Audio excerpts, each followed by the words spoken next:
Nukenya jenne si amanne har kasifru kunne wayo wayo amenyu manke dangada barang kuno argine wayo wayo ashama harkafuni akkam jirtu hordoftoota YouTube saak zeenu jalatti argamtan hundi keessan odeeffannoo itaawaa seenaa sirboota afaan Oromoo fiilmiiwwan afaan Oromoo draamaa koomedii gaggabaaboo fi kanneen kana fakkaatan argachuuf fuula YouTube saak zeenu jedhu subscribe gochuun argachuu dandeessu. Like share gochuus akka hin daganne jecha sagantaa keenya har'aatti isin haa dabarsinu. Sagantaa keenya har'aatiin qabxiilee raaga yookaan raajuu Jawaar Mohammad kurnan isin biraan keenyaatti hanga xumura sagantaa keenyaatti akkan waliin turtan affeerraa keenya. Raaga Jawaar Mohammad kutaa tokkoffaa siyaasni miira qofaan osoo hin taane beekumsa barbaada. Namni siyaasaa beekamaa Jawaar Mohammad beekumsa siyaasaa isaatiif carraa Itoophiyaa dhufu dursee dubbatee ture. Jawaar Mohammad waa'ee muummee ministeera Abiy Ahmed kan dubbate tokkoffaa biyyatti maraamartoo keessa kan galchisiisaa jiru ilaalcha muummee ministeera Abiy Ahmed. Lama muummee ministeera Abiy Ahmed gara guddina kaleessaatti haa deeminu jechuun isaa ilaalchi kun rakkoo qaba. LTV haala yeroo irratti kan dubbate. Sadii kaleessa tokkoof ol ka'umsa yookaan guddina yeroo ta'u kaaniif ammoo holqa ture. Tokkoof gammachuu tokkoof ammoo gadda ture. Tokkoof injifannoo yoo ta'u tokkoof ammoo kufaatii yookaan gabrummaa ture. Sagantaa LTV haala yeroo irratti kan dubbate. Afur adeemsii fi ilaalcha biyyattii gara kufaatii fi gara maraamartoo hin barbaachifne keessa galchaa jira. Dhaabbate yaaduu qabam yoo hin taane rakkoo keessa jirra.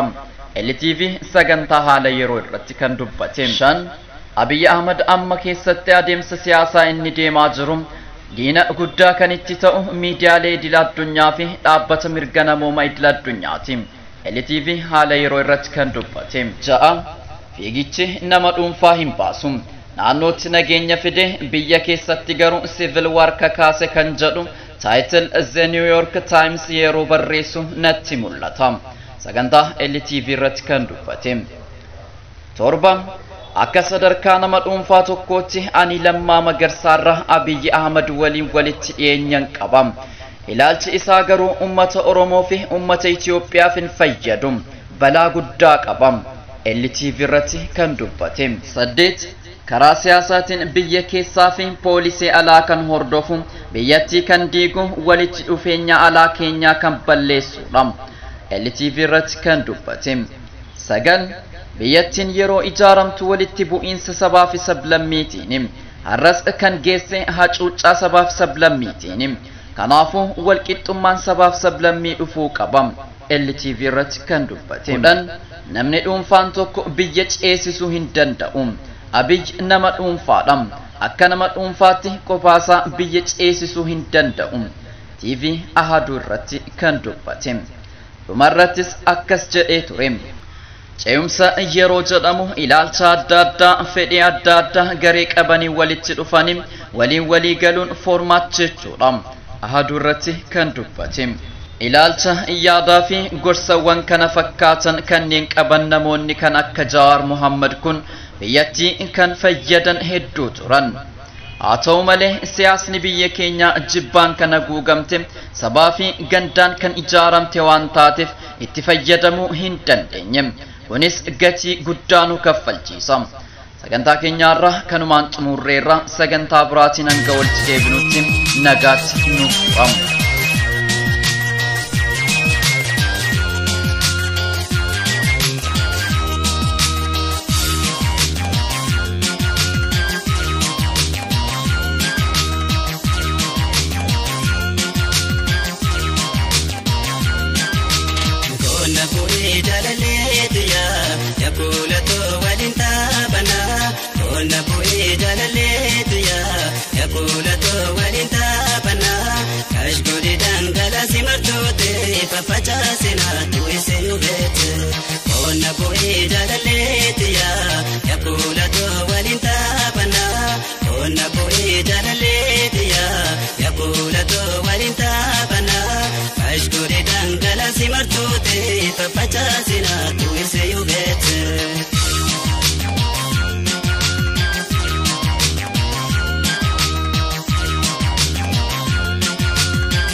yaakulato walinta bana kashguri dangala simartote fafachasina tuise yubete onna boe jalaleetiya yaakulato walinta bana onna boe jalaleetiya yaakulato walinta bana kashguri dangala simartote fafachasina tuise yubete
Offerrate